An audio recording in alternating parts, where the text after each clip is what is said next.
মকৰ ৰাশি 1 পৰা 7 জুন 2026 এই 7 দিনত আপোনাৰ জীৱনত এনেকুৱা কিবা ঘটিব পাৰে যিটো আপুনি বহুদিন ধৰি অপেক্ষা কৰি আছিল। বন্ধ হৈ থকা কাম হঠাৎ আগবাঢ়িব, টকা পইচাৰ নতুন পথ খুলিব পাৰে আৰু এজন বিশেষ মানুহৰ আগমনে সলনি কৰি দিব পাৰে আপোনাৰ ভাগ্যৰ দিশ। কিন্তু সাৱধান, এই সপ্তাহত এটা ভুল সিদ্ধান্তই সম্পৰ্ক, চাকৰি আৰু মানসিক শান্তিত ডাঙৰ প্ৰভাৱ পেলাব পাৰে। 1 জুনৰ পৰা 7 জুনৰ ভিতৰত গ্ৰহ নক্ষত্ৰই এনে শক্তিশালী যোগ গঠন কৰিছে যাৰ ফলত বহু মকৰ ৰাশিৰ লোকৰ জীৱনত আৰম্ভ হ'ব নতুন অধ্যায়। কোন দিন আটাইতকৈ শুভ হ'ব, কাৰ ওপৰত বিশ্বাস কৰিব লাগে আৰু কোনটো গুপ্ত সংকেতে আপোনাৰ ভাগ্য খুলিব পাৰে। ভিডিঅ'টো শেষলৈকে চাই থাকিব, কাৰণ শেষত মই ক'ম এটা বিশেষ উপায় যিয়ে এই সপ্তাহত মকৰ ৰাশিৰ ভাগ্য সম্পূৰ্ণ সলনি কৰিব পাৰে। প্ৰথমতে আহিছোঁ ধন সম্পত্তি। মকৰ ৰাশিৰ বাবে এই সপ্তাহটো টকা পইচা আৰু সম্পত্তিৰ ক্ষেত্ৰত অত্যন্ত গুৰুত্বপূৰ্ণ হ'বলৈ গৈ আছে, কাৰণ বহুদিন ধৰি যি আৰ্থিক প্ৰেছাৰ, অপেক্ষা আৰু অনিশ্চয়তা চলি আছিল, তাৰ ভিতৰত এই সপ্তাহত এটা নতুন পৰিৱৰ্তনৰ সংকেত দেখা গৈছে। সপ্তাহৰ আৰম্ভণিতে আপুনি অলপ চিন্তিত হৈ থাকিব পাৰে। হাতলৈ টকা আহিলেও সেই টকা ধৰি ৰাখিব নোৱাৰাৰ অনুভূতি হ'ব। এফালে উপাৰ্জন, আনফালে হঠাৎ খৰচ, এই দুয়োটাৰ মাজতে মানসিক চাপ বাঢ়িব পাৰে। বিশেষকৈ 1 জুন আৰু 2 জুনত ঘৰ, পৰিয়াল বা স্বাস্থ্যৰ কাৰণে টকা খৰচ হ'ব পাৰে। কোনো মেৰামতি, ভ্ৰমণ বা বহুদিনৰ বাকী টকা পে'মেণ্ট দিব লগা হ'ব পাৰে। কিন্তু ভয় নকৰিব, 3 জুনৰ পিছৰ পৰা গ্ৰহৰ অৱস্থান লাহে লাহে আপোনাৰ পক্ষত ঘূৰি যাব। যিসকল বহুদিন ধৰি টকা ক'ৰবাত ফাঁচি থকা বা ধাৰ দিয়া টকা নুঘূৰা বা পে'মেণ্টত দেৰি হোৱাৰ সমস্যা আছিল, তেওঁলোকৰ বাবে ভাল খবৰ আহিব পাৰে। হঠাৎ এটা ফোন কল, মেছেজ বা পুৰণি যোগাযোগৰ জৰিয়তে টকাৰ নতুন পথ খুলিব পাৰে। যিসকল ব্যৱসায় কৰে তেওঁলোকৰ বাবে এই সপ্তাহটো অত্যন্ত গুৰুত্বপূৰ্ণ হ'ব। নতুন গ্ৰাহক, নতুন অৰ্ডাৰ বা অনলাইন লাভৰ সুযোগ আহিব পাৰে। বিশেষকৈ কাপোৰ কানি, খাদ্য, নিৰ্মাণ, মটৰ গাড়ী, মাটি, ঘৰ, ডিজিটেল কামৰ সৈতে জড়িত লোকসকলৰ বাবে ইনকাম বৃদ্ধি হোৱাৰ যোগ শক্তিশালী আছে। কিন্তু এটা গুপ্ত সতৰ্কবাণী আছে। 4 জুনৰ আশে-পাশে কাকো সহজে বিশ্বাস নকৰিব। টকা লগাব নালাগে। বন্ধু বা চিনাকি মানুহৰ কথা শুনি যিকোনো ইনভেষ্ট নকৰিব, পিছত নহ'লে অনুষ্ঠান হ'ব পাৰে। এই সপ্তাহত মকৰ ৰাশিৰ বহু লোকৰ মনত নতুন সম্পত্তি কিনাৰ কথা চিন্তা আহিব পাৰে। গাড়ী, মাটি, ঘৰ বা নতুন ব্যৱসায় আৰম্ভ কৰাৰ যোগ দেখা গৈছে। কিন্তু গ্ৰহৰ সংকেতে ক'ব বিচাৰিছে, খৰখেদা সিদ্ধান্ত নল'ব, ভালদৰে ভাবি চিন্তি আগবাঢ়িব। চাকৰি কৰা লোকসকলৰ ক্ষেত্ৰত এই সপ্তাহত নতুন দায়িত্ব বা অতিৰিক্ত কামৰ বাবে ইনকাম বৃদ্ধি হোৱাৰ সম্ভাৱনা আছে। কিছুমান মানুহে side income, part time job কামৰ সুযোগ লাভ কৰিব পাৰে আৰু সেই সৰু আৰম্ভণিতেই আগলৈকে ডাঙৰ লাভৰ ৰূপ ল'ব পাৰে। 5 জুনৰ পিছত আৰ্থিক অৱস্থা লাহে লাহে শক্তিশালী হ'ব। হঠাৎ এটা খুব ভাল খবৰ বা বহুদিনৰ অপেক্ষাৰ ফল লাভ কৰিব পাৰে। 6 আৰু 7 জুন টকা পইচাৰ ক্ষেত্ৰত আটাইতকৈ শুভ দিন। এই সময়ত কৰা আইডিয়া বা ডিল, ব্যৱসায় চুক্তি বা নতুন পৰিকল্পনাৰ জৰিয়তে লাভজনক হ'ব পাৰে। এই সপ্তাহত এজন গুপ্ত সহায়কৰ ভূমিকা গুৰুত্বপূৰ্ণ হ'ব। হয়তো এজন বন্ধু, আত্মীয় বা প্ৰভাৱশালী ব্যক্তিয়ে আপোনাক আৰ্থিকভাৱে আগবঢ়াই নিয়াত সহায় কৰিব। কিন্তু মনত ৰাখিব, এই সপ্তাহত টকা আহিব ঠিকেই, কিন্তু সেই টকা সঠিকভাৱে সঞ্চয় কৰাটোৱেই হ'ব আটাইতকৈ ডাঙৰ চেলেঞ্জ। সপ্তাহটোৰ গুপ্ত সংকেত হ'ল ধৈৰ্য আৰু বুদ্ধিৰে চলিলে মকৰ ৰাশিৰ ভাগ্য এই সপ্তাহত জাগি উঠিব। এতিয়া আহিছোঁ মকৰ ৰাশিৰ সম্পৰ্ক আৰু দাম্পত্য জীৱন। মকৰ ৰাশিৰ বাবে এই সপ্তাহত সম্পৰ্কৰ ক্ষেত্ৰত বহু গুপ্ত অনুভূতি প্ৰকাশ পাব। বাহিৰৰ পৰা সকলো সাধাৰণ যেন লাগিলেও ভিতৰত চলি থাকিব ভালপোৱা, অভিমান আৰু কিছুমান অজানা চিন্তা। যিসকল ৰিলেশ্যনশ্বিপত আছে তেওঁলোকৰ বাবে এই সপ্তাহটো কেতিয়াবা অত্যন্ত মধুৰ আৰু কেতিয়াবা অলপ টেনশ্যন ভৰা হ'ব পাৰে। সৰু কথাত ভুল বুজাবুজি, ৰিপ্লে দেৰি হোৱা বা সময় নিদিয়াৰ কাৰণে পাৰ্টনাৰৰ সৈতে দূৰত্ব অনুভৱ হ'ব পাৰে। কিন্তু মনত ৰাখিব, এই দূৰত্ব স্থায়ী নহয়, কাৰণ সপ্তাহৰ শেষৰ ফালে সম্পৰ্ক আগতকৈ শক্তিশালী হ'ব।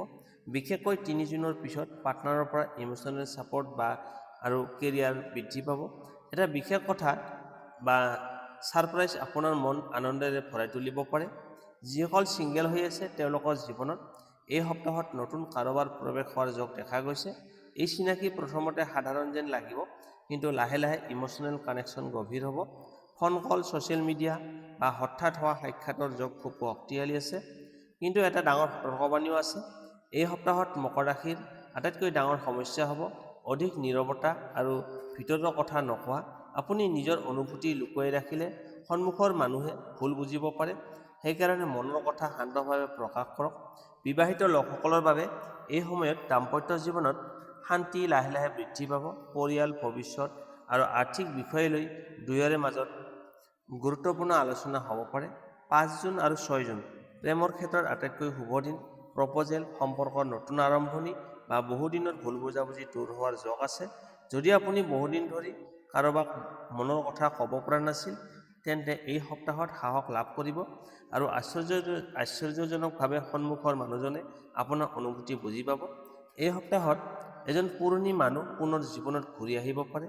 যাৰ লগত বহুদিন যোগাযোগ নাছিল, তেওঁৰ পৰা হঠাৎ মেছেজ আহিব পাৰে।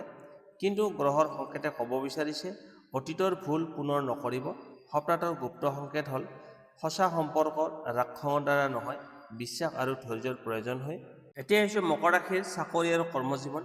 মকৰ ৰাশিৰ বাবে এই সপ্তাহটো চাকৰি জীৱনত অত্যন্ত গুৰুত্বপূৰ্ণ হ'বলৈ গৈ আছে, কাৰণ এই 7 দিনত আপোনাৰ পৰিশ্ৰম, ধৈৰ্য আৰু সিদ্ধান্ত লোৱাৰ ক্ষমতাৰ ডাঙৰ পৰীক্ষা হ'ব। সপ্তাহৰ আৰম্ভণিতে কৰ্মক্ষেত্ৰত অলপ প্ৰেছাৰ বেছি থাকিব পাৰে। একেলগে বহু দায়িত্ব আহিব আৰু সকলো কাম একে সময়তে শেষ কৰাটো কঠিন যেন লাগিব। কিন্তু আচৰিত কথা হ'ল, এই ব্যস্ততাৰ মাজতেই উচ্চ বিষয়াসকলৰ নজৰ আপোনাৰ ওপৰত পৰিব।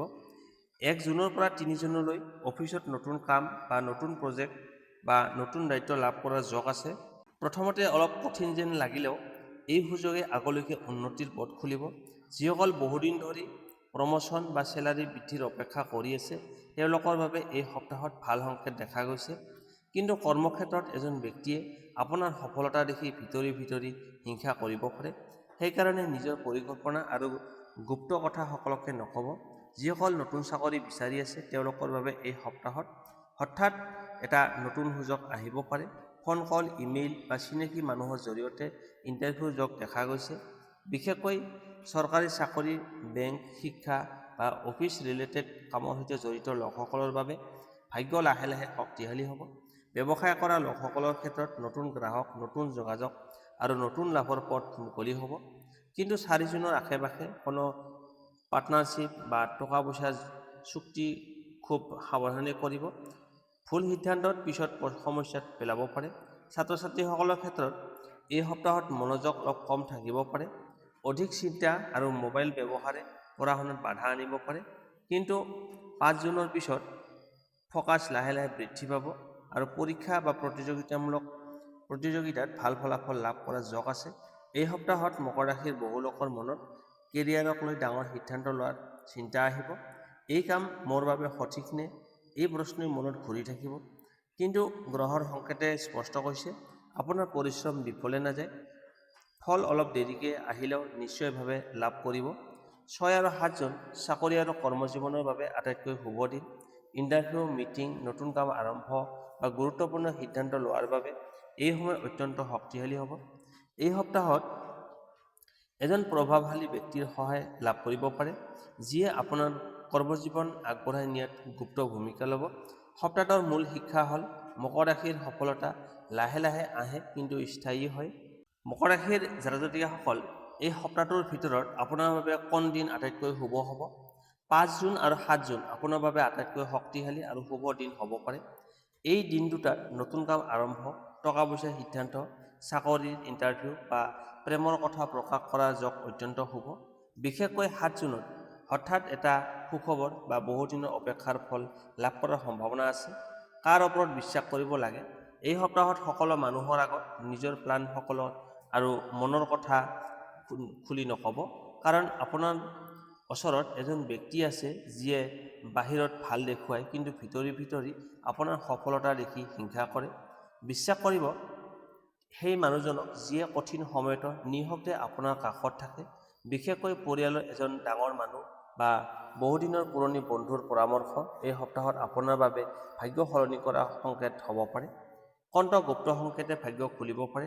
এই সপ্তাহত যদি আপুনি হঠাৎ ক'লা কুকুৰ দেখা পায়, সপোনত পানী বা মন্দিৰ দেখে, অথবা ৰাতিপুৱাই যোৱাৰ সময়ত ক'লা তিল বা ধাতুৰ বস্তু চকুত পৰে, তেন্তে সেই শুভ সংকেত বুলি ধৰা হৈছে। ইয়াৰ অৰ্থ বন্ধ হৈ থকা ভাগ্য লাহে লাহে খুলিবলৈ আৰম্ভ কৰিছে। বিশেষ উপায় শনিবাৰে সন্ধিয়া এটা সৰিয়হৰ তেলত চাকি জ্বলাই শনি দেৱতাক স্মৰণ কৰক। ই নিগেটিভ এনাৰ্জি দূৰ কৰি ভাগ্য শক্তিশালী কৰিব পাৰে। এই সপ্তাহত গুপ্ত বাণী হ'ল সঠিক মানুহ সঠিক সময় আৰু শান্ত মনেই মকৰ ৰাশিৰ ভাগ্য জাগ্ৰত কৰিব। মকৰ ৰাশিৰ জাতক জাতিকসকল, এই সপ্তাহত জীৱনত যি পৰিৱৰ্তন আহিবলৈ গৈ আছে সেয়া হয়তো আপুনি এতিয়াও কল্পনা কৰা নাই। কিছুমান দুৱাৰ বন্ধ হ'ব, তাৰ সলনি ভাগ্য আপোনাৰ বাবে এটা নতুন পথ মুকলি কৰিব। সেইকাৰণে হতাশ নহ'ব, নিজৰ লক্ষ্যৰ পৰা আঁতৰি নাযাব, কাৰণ এই 7 দিনতেই মকৰ ৰাশিৰ জীৱনত সফলতাৰ নতুন আৰম্ভণি হ'ব পাৰে। ভিডিঅ'টো ভাল লাগিলে লাইক কৰক, চেনেলটো ছাবস্ক্ৰাইব কৰিব আৰু কমেণ্টত লিখিব জয় শনিদেৱ নিশ্চয় লিখিব। আৰু মনত ৰাখিব, মকৰ ৰাশিৰ শক্তি হ'ল ধৈৰ্য, নীৰৱ পৰিশ্ৰম আৰু শেষ মুহূৰ্তত ভাগ্য সলনি কৰাৰ ক্ষমতা। পুনৰ লগ পাম নতুন ৰাশিফল ভিডিঅ'ত। ধন্যবাদ।